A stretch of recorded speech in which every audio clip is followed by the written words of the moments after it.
Assalamualaikum warahmatullahi wabarakatuh. Perkenalkan, nama saya Muhammad Nurjaki dari Prodi Kesehatan Masyarakat. Di sini saya akan menjelaskan hasil dari diagram alur yang sudah saya buat yang memuat seluruh materi mata kuliah PKN selama 1 semester ini untuk memenuhi tugas UAS dari Bapak Faridlo Faud MPD.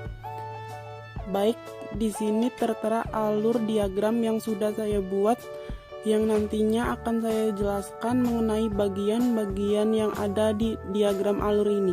Bisa dilihat yang warnanya hijau ini materi judul dan yang berwarna biru ini adalah kata kunci. Materi yang pertama, sejarah perjuangan bangsa Indonesia pada masa kejayaan nasional dan kolonialisme Belanda. Yang kedua, sejarah perjuangan bangsa Indonesia pada masa kolonial Jepang dan sejarah perumusan Pancasila. Yang ketiga, Pancasila sebagai dasar negara Republik Indonesia.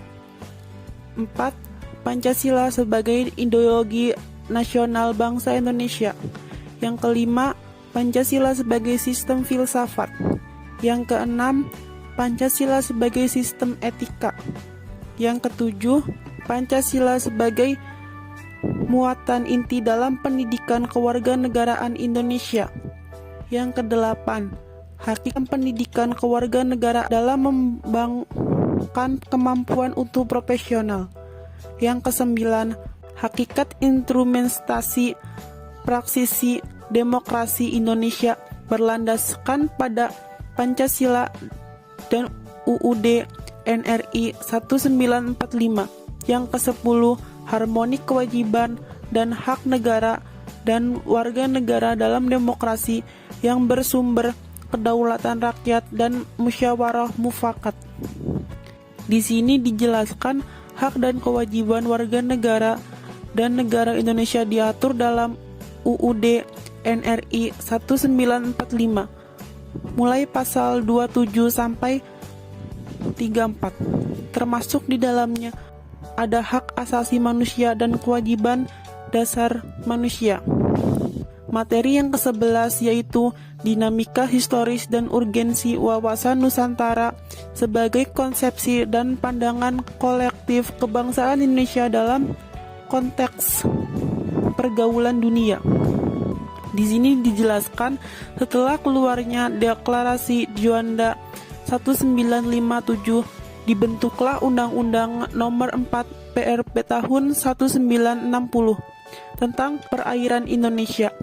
Materi yang ke-12 yaitu konsep geostrategi dan geoekonomi dalam membangun negara kesatuan Republik Indonesia. Dan materi yang ke-13 yaitu urgensi dan tantangan ketahanan nasional dan bela negara bagi Indonesia dalam membangun kolektif kebangsaan. Selanjutnya akan saya jelaskan secara keseluruhan mengenai kesimpulan materi yang sudah saya jelaskan sebelumnya. Kesimpulan yang pertama, dalam sejarah Indonesia terdapat 2 kerajaan kuno yang besar dan megah, yaitu Kerajaan Sriwijaya dan Majapahit. Sejarah perjuangan dan berdirinya bangsa Indonesia dalam mencapai kemerdekaannya berjalan sejak sekian abad yang lalu. Dengan berbagai cara, dengan itu sejarah perjuangan Indonesia mempunyai hubungan dengan sejarah Pancasila. Pancasila sebagai dasar negara sudah menjadi kesepakatan nasional sebagai sumber dasar segala sumber hukum yang bersifat tetap dan tidak bisa diubah-ubah lagi.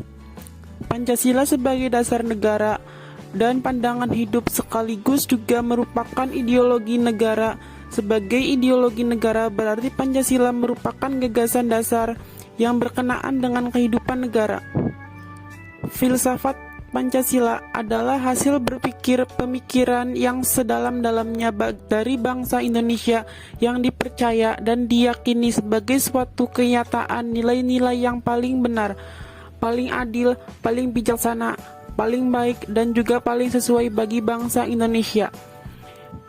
Di setiap dan di mana saja kita berada, kita diwajibkan untuk beretika di setiap tingkah laku kita seperti yang tercantum dalam sila kedua Pancasila, yaitu kemanusiaan yang adil dan beradab, sehingga tidak dapat dipungkiri bahwa kehadiran Pancasila dalam membangun etika bangsa ini sangat berandil besar.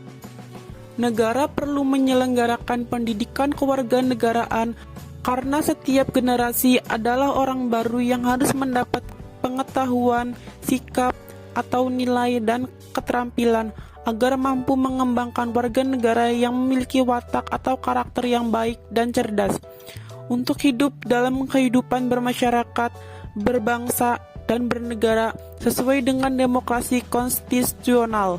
Pada setiap negara terdapat corak khas demokrasi yang tercermin pada pola sikap, keyakinan, dan perasaan tertentu yang mendasari dan memberi arti pada tingkah laku dan proses berdemokrasi dalam suatu sistem politik.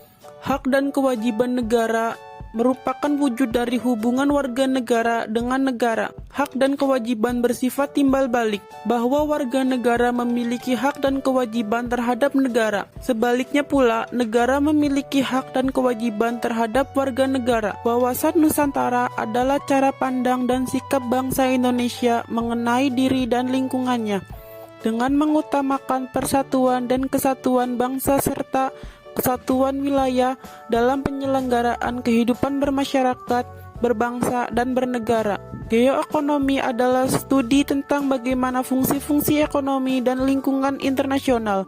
Hal ini pada dasarnya merupakan studi akademis dari pergerakan modal global pasar dan tenaga kerja. Ketahanan nasional sebagai konsepsi adalah konsep khas bangsa Indonesia sebagai pedoman pengaturan penyelenggaraan bernegara dengan berlandaskan pada ajaran Astagatara. Baik, sekian penjelasan dari saya. Semoga bisa menambah pengetahuan mengenai pendidikan kewarganegaraan. Mohon maaf bila ada kekurangan dan kesalahan. Terima kasih. Wassalamualaikum warahmatullahi wabarakatuh.